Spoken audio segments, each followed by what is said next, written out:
Hello everyone, this is Fara. As requested, I've been asked to do a commentary on the King of the Sea, specifically the European versus North American international finals. So this game that we're looking at right now is the OMNI versus Devastating Strike, or O7 as far as their tag goes. And as I say, this is Game 5, the deciding game, and we're playing on Tears of the Desert. There will be no game audio in this video because I've got it turned off because the actual video itself contains comms from OMNI. That video will be available on YouTube on a separate video. So if you just want to watch as it happened and how we communicated, go check out that one as and when it gets put up on the internet. As far as this video goes, we're basically going to play the video and I will tell you what my thought process is as things are happening, why I am where I am and what's going on. So without further ado, let's get started. So at the start of the game, our game plan is I'm playing a Hakuryu because our team composition is mirrored and we want to try and counter the enemy Worcester slash Minotaur combos that they're doing on their own midway. So they don't have Minotaurs, we have Minotaurs, they have Worcesters and Henrys. But it's their Worcester combos with the midway allowing them to strike that we're trying to counter. So what I mean by that before we get started is that the way that you make a midway work in a competitive battle is that you need to have long range AA, which you can control on certain island points, like here and here and that type of stuff. And if you can move your ship up, you create an 8.6 kilometer bubble of AA that's a no-fly zone. That's not nothing new. However, if you can move that bubble on top of an enemy ship, and specifically if that ship becomes isolated, he becomes vulnerable to an overwhelming attack by the enemy carrier. And then for you to save that ship, you either have to A, rely on a defensive fire, which may or may not kill the planes outright. They may just panic them and not kill them quick enough so that you get RNG with the drop. Or alternatively, the defensive fire is down and then obviously the ship is really vulnerable. Or if there is no defensive fire and there's not a second ship to do defensive fire, then the fighters have to come in and dive, and that involves diving inside AA, which is never a good thing because you're going to suffer plane losses. And now from the OMNI's point of view, we have two Worcesters, one north, one south, so that's a defensive fire. We have a Gearing that has a defensive fire, and we have two Minotaurs that do not have defensive fires. We have Yamatos which do not have the same AA as the enemy's Montanas. So from a purely defensive point of view, this definitely favors the enemy team. Now, the 5-group torpedo bomber, what's happening here is that we want to see A and B. We want to see what is the enemy team doing between A and B so that we can anticipate where's their main striking force. And if you notice there, the torpedo bomber died instantly. As soon as I saw the enemy team, the plane instantly got told, run away. Still died. That's the lethality that you have to deal with when you come across Worcesters. Like, here's the dive bomber group. Now, the Worcester on the north side of the enemy team may or may not have defensive fire. I can't honestly say, but the planes died very fast. And this is this is with like a plane speed boost. As soon as it's spotted, turn around. Now, the dive bombers luckily get away. They're going to rotate around Charlie, and then the takeoff pattern was torpedo bomber, fighter, dive bomber, then secondary and third fighter. The idea is that if the torpedo bomber is going to scout the west, dive bomber is going to scout the south, and that way we can see where they are, and I can have multiple planes and I can rally the second bomber group to go scout if necessary. Now his fighter is coming up, his dive bomber's coming up, the enemy team, and he wants to scout what our team's doing. This is a tanky scout plane, he's kind of doing it sacrificial. I'm thinking about strafing it, but he's wiggling it, which means he will dodge the strafe, as he has done the whole series. So I realize me attempting to strafe it is a waste of time, and it will not work. So I'm going to pounce all the planes on the torpedo bombers and try and get as many kills as possible. However, the reason I do not chase is because I know there's an AA ship moving up and I'm on the edge of 8.6 kilometer AA. So I'm not going to follow the dive bomber into enemy AA. That is just gut reactionary. There's probably an AA ship, there's probably a destroyer, there's something here that's going to pickle the planes, and I don't want to lose any fighters. I've pushed the torpedo bomber back, he can't see, so that's fine. Dive bomber is now going to rotate around Charlie. I'm trying to micro it so it doesn't get too close to the Henrys and stays away from the fighter plane. And now I'm creating a cordon screen so that they can't necessarily come along. And I'm paying attention where his two fighters are. And I'm looking for his two bombers. Okay, where are the dive bombers? Don't know. Because I lost the torpedo bomber on the top, I'm using now the dive bomber to go out and scout on the front line to see. But the problem is, I don't realistically want to scout with my bombers. Scouting with my bombers means they practically instantly die against this enemy team composition. So I'm going to keep the torpedo bombers and not scout with them because they're precious and they're my only limited strike. The dive bombers, oh look, here we go in the north. There's the Worcester, spotted it, try and fly the dive bomber instantly. He gets smoked up, the enemy Worcester, by their gearing. And okay, I get away with 2 planes. We've got torpedo bombers in the south. I'm trying to keep them away from our gearing, but Worcester AA down the center at the bottom. So that Worcester is now moved up to this island. That means he has an AA bubble right up to our gearing. So I can't clear that torpedo bomber. I cannot go after this torpedo bomber because if I do, it's tanky enough, he'll dodge any type of strafing, and then he'll pull back into his Worcester's AA and I'll start losing planes. So I can't clear that plane. So I can stay on the gearing line and he can maybe AA it down and take some shots or hide or whatever or try and back off, but I can't clear that plane. I can stop him from bombing, but I can't clear him out. And on our side, we have a Worcester whose AA is right on the edge as well, and he can somewhat AA that torpedo bomber, but he's not going to get any closer because he knows of the Minotaur Worcester AA. So he's on the edge. So it's kind of like in a no man's land that's not really going away. I can't do anything about it and he can't get any closer. Up north, we have fighters trying to protect our Haragumo. He's not vulnerable because we have a Worcester. And I believe our Minotaurs are working with smoke Minotaurs, and the Worcester does the radar. I think that's the combo we're trying to do here. Now I'm looking, I know his fighters are not nearby, so I'm thinking, okay, and that's unfortunate because so that's unfortunate with the Haragu in the north because here's my dive bomber. My dive bomber can't honestly scout in front of the Haragumo, which really, really sucks. And the reason I can't do that is because I'm inside the Worcester's AA bubble. He's been smoked up by a gearing right to A. I can't dive bomber scout south of the Haragumo because I'll lose the plane wave instantly because the AA range is close enough for the Haragumo, for the enemy Worcester to kill it off. So at best I can do is fly near him. So the torpedoes are spotted too late. The other problem is we sometimes in previous compositions use Stalingrads, and the Stalingrads instead of the Worcester had the extra radar range, so we may move up to an island and we may radar detect a ship, but that doesn't happen now because the Stalingrads didn't have the AA punch to kill off the planes of the Midway, and the panic effect, although it lasted, didn't kill off said planes, and they were vulnerable to AP bombs. And in a previous series, our Stalingrad, even through defensive fire and even through panic fighters, still took 30 odd K of damage from AP bombs that just luckily smacked them because the killing power on the planes wasn't the same as the Worcester. So that's why we didn't scout those TBs. In the center, I'm thinking about going after the dive bombers, but I realize he's pulling back to his Worcester. It's not going to happen. I've fired the torpedo bombers down through the middle, and I'm thinking, is there anyone I can go for? Well, I can't go up top. I can't really strike south, so I'm thinking what I want to do. And then I figure, oh, you know what? Montana's by himself. I'll go for a shot. Now, in hindsight, that's a mistake. I could have dearly used these 8 torpedo bombers at the very end of the game, and I should have waited until battleships had saturated AA and maybe the planes could have escaped. So the torpedo bombers are going for the Montana, and the fighters are now trying to block the AP bombs from going into Haragumo, but I'm already beginning to take AA damage. I've lost a plane and I've got another plane taking some flak. I'm trying to fly the dive bombers to go around on the A side, and while this is all going on, here I go in and I'm dropping the Montana as quickly as possible. But you see why I'm rushing the drop? It's not perfect like previous games, but the Montana has already killed off 4 planes and he's killing off a 5th. The health pool of the torpedo bombers in this particular instance is bad. They do not have a lot of health because I'm using the legendary module. Legendary module gives me 4 from fighter HP and more speed. It, however, means I have 15% less bombing HP, which means the scout planes die off quicker, and also the striking torpedo bombers die very, very, very quickly on the Montana. So if the Montana sees them coming and you're coming from the tail, because there's not enough space to go around because you're going into Worcester A or Henry A to come this way, and you're going that way, you're getting closer to the Midway, his A, and possible fighters, I'm just going to tap him, get a bunch of damage, get a flood, force the damage con. In hindsight, it wasn't that helpful for the whole game. It was just a nuisance more than anything else.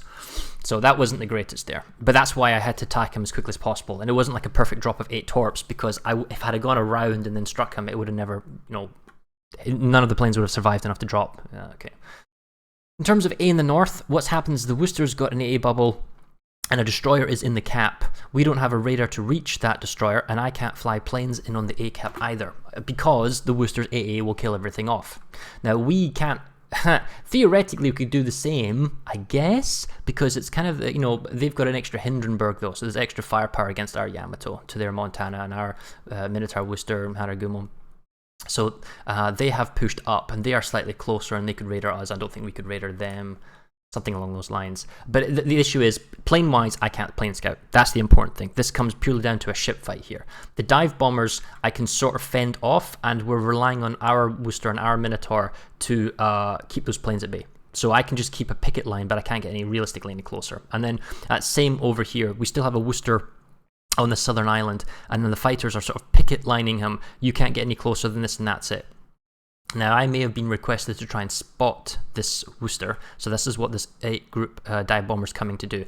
Don't want to sacrifice fighter planes to try and do a spot. I just want to keep these guys away from my team. Because the thing is, if you lose, so the Worcester's pulling out because he's been beat up. The thing is, if you lose your fighter planes, then he has complete scout control, and he can threaten, and he can push, and he can possibly even attack. So we know where the Henrys are. We know the Worcester is. I lose my dive bombers instantly, and around this time they're said, spot the Worcester. He is low. And I see his health pool up the top here, and I go, oh, okay, he's low. So that's when you see the 3 group is now ordered into suicide move. It'll, in a split second, I'll fly him in on top of the Worcester, and they're pinging the map, and I'm like, which Worcester do you need to see? I spot the torpedoes in the north.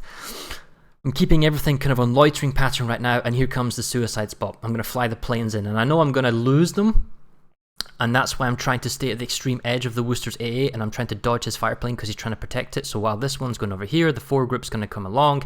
I don't put the 4 group in immediately right now because I don't want 2 planes going AA down, so I'm trying to keep the 4 group out or the 3 group out. He's going to stay spotted up. Hopefully he dies. But I am losing my fighter escort in the south, which means it will be about a minute before I can get that back up. So it does mean our team in the south theoretically is vulnerable to strike. The 4 group dies.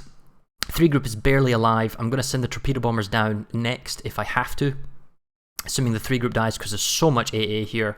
And at the north, the dive bomber, I didn't pay attention, and he died on the A, but I'm keeping the fighters. I'm thinking of moving them down. The Worcester is still alive, and I'm thinking, okay, now I'm going to have to sacrifice the torpedo bombers to spot the Worcester, but it's worth it. He's so low, we need to kill him. So that's where the torpedo bombers are now rotating around to go down and try and spot him.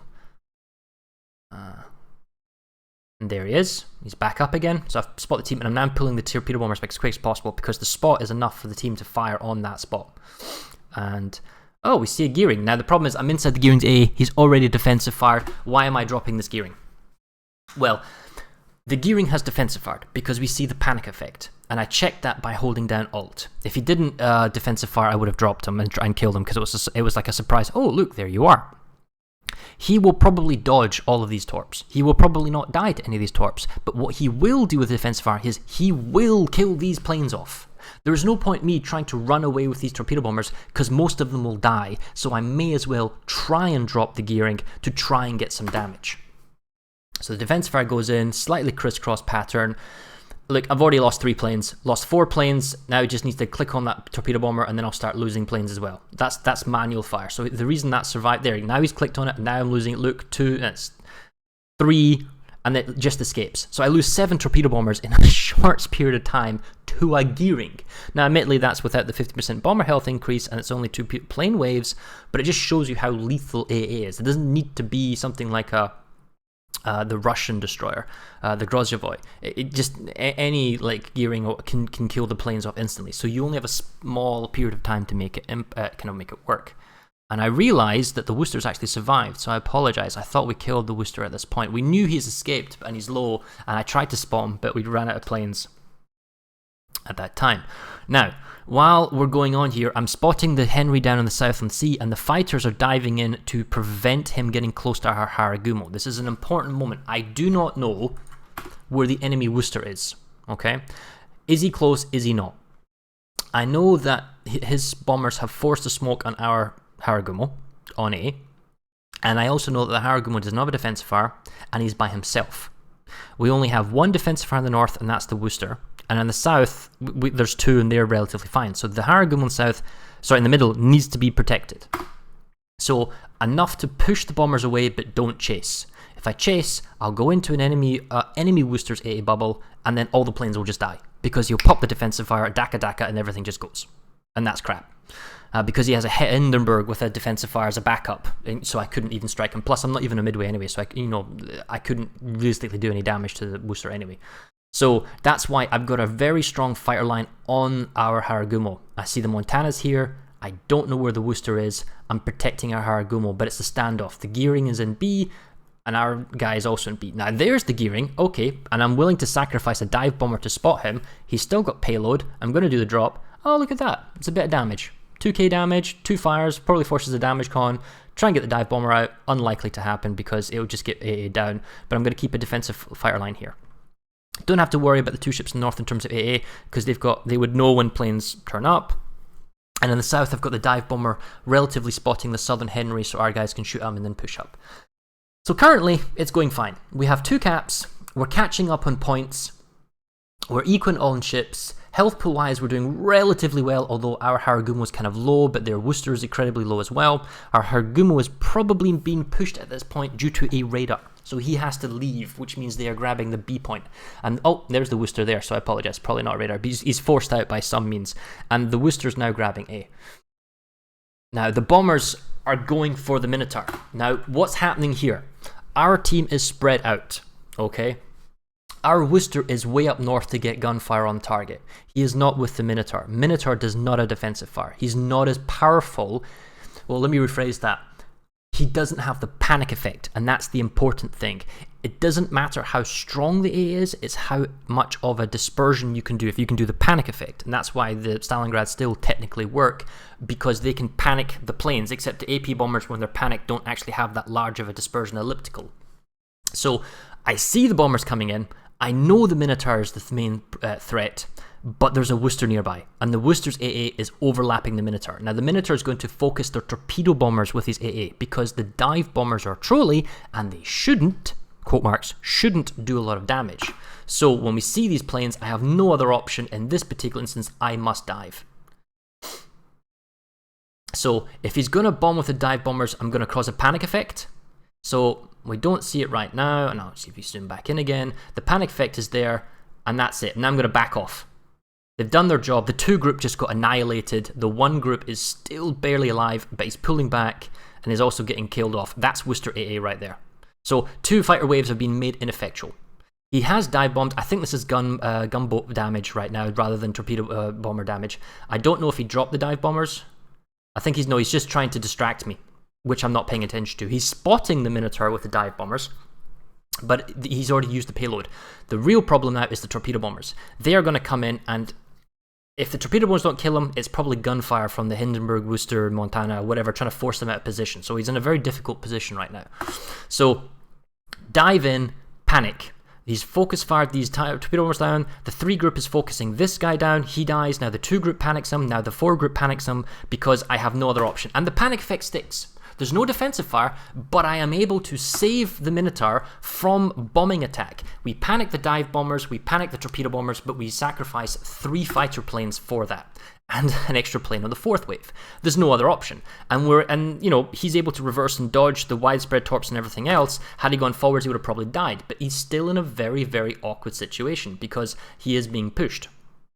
While this is going on, my torpedo bombers in the south are down. I don't have any dive bomber reserves to spot, and my torpedo bombers have got 1 reserve. So realistically, I could have 5 and 2. I don't have a full strike left, and this comes back to the initial drop on the Montana. I would have had a full wave left over for very late game, so that's where the Montana drop was a mistake. However, back into this game, a Minotaur smokes up, but they have a Worcester. He's probably going to radar that Minotaur as soon as this Hindenburg has aim, which he does. He's now firing on him.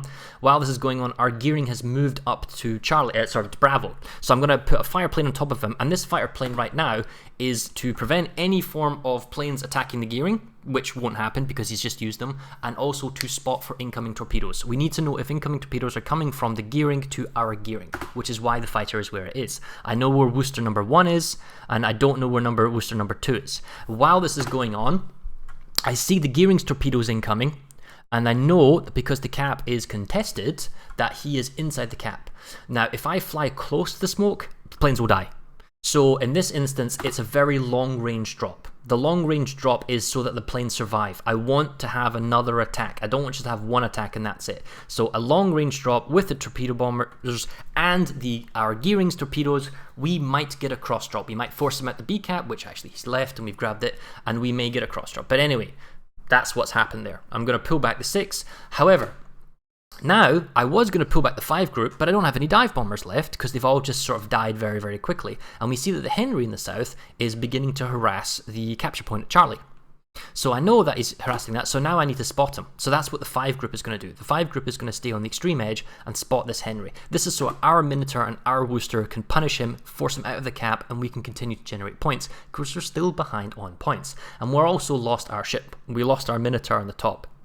But there was no realistic way that we were going to save him. So, moving on then, we're keeping the Henry spotted, but there's a delicate balance of keeping this torpedo bomber outside of the Henry's AA, but close enough to spot him when he tries to go stealth. And that's a very difficult thing to do because you don't have a UI indicator to say this is how far away he is. Now, fighter planes can't get too close north on A. They can just do scouting for torps because there's an enemy Worcester harassing our guy. The B cap, we know that their team has gone back into stall points. So what am I going to do? Well, I'm going to keep one plane nearby. Maybe I could have got it a little bit closer on top of the gearing to spot for torps. But the main focus of my micro right now is on the torpedo bomber down the south. Need to make sure it doesn't die. Need to make sure this Henry stays spotted. Because he was in full health, this Henry. Now he's being absolutely punished by our Worcester and our Minotaur in the smoke bubble just north of C. So, brief lull of intense micro.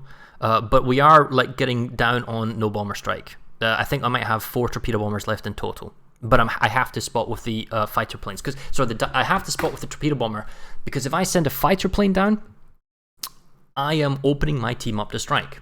Because if they push up and dive on one of our guys, I need to be able to stop that, and that involves me needing all 4 fighter planes. And I'm kind of watching the center here, so I'm watching the north, I'm watching the middle, and I'm watching the south just to see any vulnerabilities. Because around this point, I think our gearing has used all his defensive fires up. He might have one left at this point. Anyway, so the Henry's still getting picked on. Our gearing has been pushed out. That's probably a radar that's forced him out.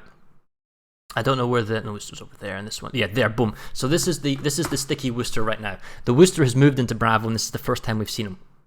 And this is the wounded. This is the Worcester that escaped. That's right, we never killed him. Okay, so the Worcester escaped from the south, which really hurt because now he's in the middle again, and there's now a 8.6 kilometer bubble which comes up to about here. And the problem with that is I now have to fall back, and our gearing has to fall out of B as well because there's a radar that spots it. We can't counter radar because our team isn't close enough, because the team is focusing on the Southern Henry. Our torpedo bomber now dies while we're microing our fighter plane back, and I think we wanted to see this Worcester right now in the north, and that's what this fighter plane is doing because the enemy Worcester in the north is very, very low, and that's why he's being shot at. You can see how critically low is, and that's why I'm suicide fighter plane spotting.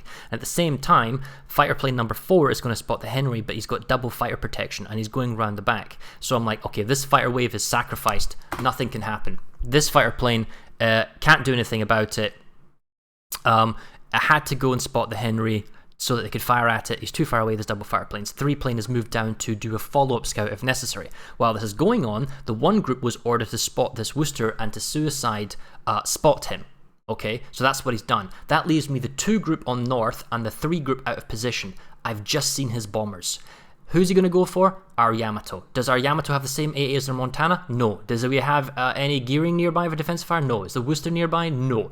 Is their team all clumped together? Yeah, they are actually, technically. So I can't strike them because they're inside defensive fires, but they can definitely strike our guy. So I know he is probably going to go for that Yamato. And it's at that point I'm thinking, oh, okay, I need to go. I really want this Worcester to die so he doesn't screw with my planes, and I'm going to have to rally my fighter over the Yamato. And in fact, I need the 3 group as well, I think. I can't honestly remember this game 100%. I probably should have brought the 3 group back up immediately. So here it comes, and I'm like, oh, okay. AP bombs, not important. I could strafe if it's desperate, but he might dodge it. I think he's anticipating the strafe. So the dive bombers are going to do negligible damage, right? It's the torpedo bombers that are the issue. So I'm watching him try and dodge. I should have brought the 3 back groups sooner. So I panic the larger group, right? He's still going to take a bunch of hits. I can't stop this. A close proximity drop. I couldn't kill all the planes. The best I can do is panic. There isn't the combined AA there.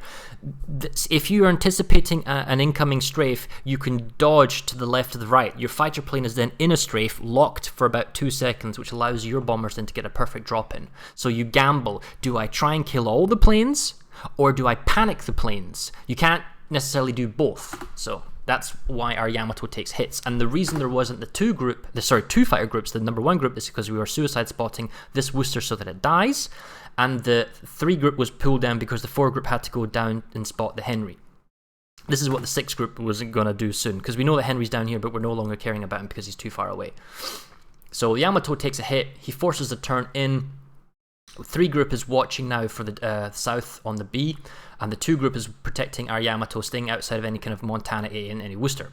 The good news for us, although it's very, very close on points and they have cap lead, is the fact that we know where their Worcester is, and their Worcester just now dies on B. So the AA bubble in B is now gone. This allows me to fly my planes, specifically the 3 group, closer to B if necessary. Now the 6 group, I'm just going to drop the torpedo bomb load so I can get it faster, and then I'm going to go spot where the Henry is, because we need to know, because the Henry's firing on our guys here and he's getting actually some pretty lucky shots in smoke. So the torpedo bomber is going to go down, find him where he is. There he is, he's coming around. While this is all happening, I'm creating a defensive line with my remaining 3 fighter groups. Don't know how many enemy fighters the enemy team has. The planes I have in the air right now for the remaining 4 minutes are all I have. I do not have any more fighter planes. And that's not down to fighter duels, that's down to the necessity for me to spot, to fly and to spot and to go here, to go there, and to provide vision for the team, because, well, that's what they need. Now our Yamato goes down because he probably took too much damage from torpedo bombers. He probably had a flood, he had to do a damage con, Montana's been firing on him, so that sucks for us. And that's where an important strike by the enemy CV came into play. But that's because the fighters were stretched. But it's okay, we're not too bad, because our Minotaur Worcester are DACAing their midway. Our Yamato is firing at them as well. Oh, I should tell you what it was. Our Yamato, I remember, he got a not a lucky hit, but he got hit pretty hard, which can happen sometimes from a certain angle. I think that's what it was. I heard it on comms. You can watch it on the other video. Anyway, the Southern Henry is spotted. Our team is now firing back on the Henry in the south because they can't necessarily range the Montana in the north. I'm keeping the torpedo bomber group to spot the Henry.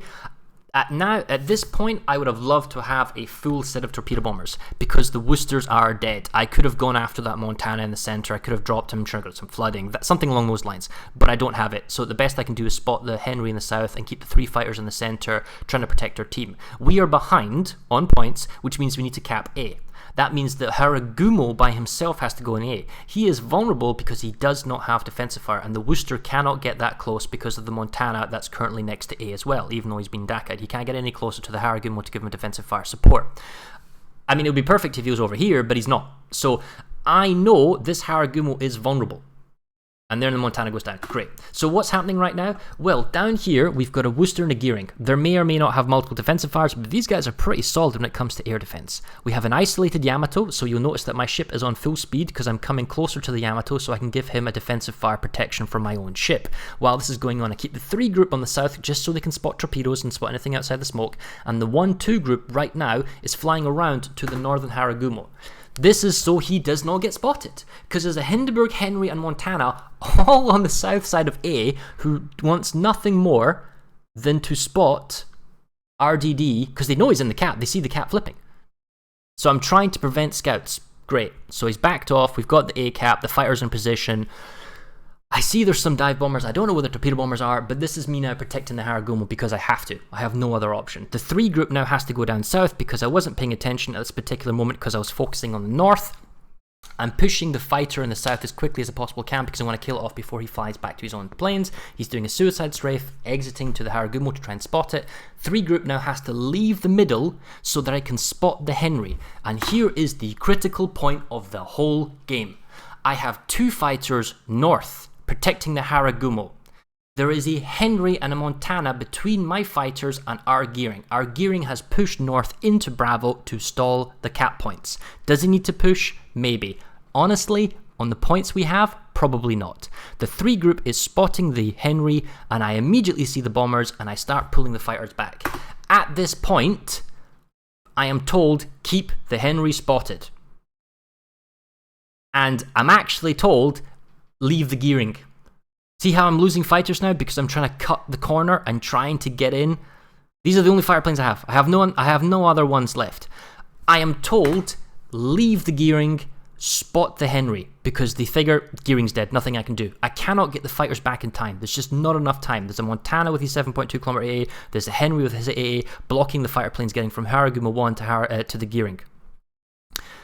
So there's a Henry in the south that I'm spotting with the fighter because they're both in smoke. He will now get punished and died. We have lost our destroyer and Bree. Is the misplay my inability to have fighters in 3 places at once? Maybe. Could I have stopped all the bombers? Don't know. However, let's remember, our gearing was relatively low and he gets AP dive bombed. So he gets, the enemy CV clicks on him, because there's probably no defensive fire by this point for Teacup Yuri, for Teacup 1 Yuri, our gearing player. And not only that, the AP bombs hit him and then do lots of damage and then kill him. He could have probably dodged the torpedoes, maybe not. I'm no expert here. I couldn't predict that future, but it's unfortunate that he dies to AP bombers. So, and then the other issue is the Worcester is just too far away, and then now the Worcester dies. So you know what? I don't know if THD had a defensive fire overlapping on the B or not. I don't know if there was a panic effect. Maybe, maybe not. But what is unfortunate for THD around this point is that his health pool got chunked inside the smoke cloud. He is firing all the time on the enemy Henry, and either the Montana or the Henry, somebody gets a really good hit on THD and he dies. It's very unfortunate. You know, you can call it bad luck, you can call it RNG, you can call it saltiness, but the fact is he gets hit in the smoke and he trades for the Henry in the south, and that's bad because now we don't have HE spam on the Montana, and we also don't have a defensive fire on the Minotaur around the south. The Henry's dead, so I don't have to spot him anymore, which means I can move the 3 group up. I see the torpedo bombers. I'm trying to protect our Yamato because I know he's vulnerable, so I'm moving up with my defensive fire. And the Haragumo in the north is hiding around the corner because the Henry and the Hindenburg are pushing him. And I'm thinking, oh, okay, what do I do now? Who do I protect? Well, I have to go and try and protect the Haragumo. So I tell him, hey, AA, this fighter plane, hide behind the island. 2 group is now going to lock this fighter plane into position and try and kill it. At the same time, I'm going to send the 1 group around to assist, and the 3 group is going to stay and defend the Yamato and ourselves in the center. Enemy team has the advantage, enemy team has the points. We need to get a kill, because if you look at the game clock, there's only 35 seconds left. So we need the kill now. And that comes down to losing our DD and losing THD in the trade with the Henry in the south. I see the torpedo bombers. He's thinking about going for the Minotaur. Fire planes come in and intercept. Minotaur takes a huge chunk damage from the Montana, but that's because he's trying to get closer to shoot at him and try and torp him. And you see the torps are actually in the water right now. While this is going on, the fighter planes are dealing with the enemy fighter in the north. I may or may not clear it out, but you look at the game clock, it's 3 seconds left to go. Super close, and the torpedoes run out. I don't think this would have been enough to kill him. It had all of them connected maybe, but he is out of range. He's just out of range, and then the game ends. So it's incredibly frustrating game because you're being pulled and stretched all over the place. And it sucks so much to lose. And you think, well, I could have defended my gearing, but the count in the center. But the problem is, I'm spotting the Henry in the south, I'm protecting the Haragumo in the north, and the gearing in the center. I have nothing left to protect him with. And even then, would all the planes, I would have probably needed all the fighters to try and realistically stop all 4 bomber planes. Maybe the gearing could have tried to cap further south, but if he had capped further south on the B cap, he would have been in line of sight to the Montana. So that's why he's further away, and THD and his AA was too far away. The panic effect wasn't there, he couldn't assist. Did our gearing need to go into the cap and B and grab it? No, we had the point lead and we were okay with ships, so maybe that was too aggressive of a comeback for ourselves. Anyway, so we have a look at the planes. Midway gets 5, I get 15. That's not really the story of the game. That's kind of inconsequential. And that's the end of the battle. Congratulations to 07. I may or may not do a commentary on the remaining games of this because there seems to be interest, especially when I play Midway and the Shatter. But hopefully, if you've stuck with me for the last over half hour, that has explained what happened, why it happened, and the thought process for it.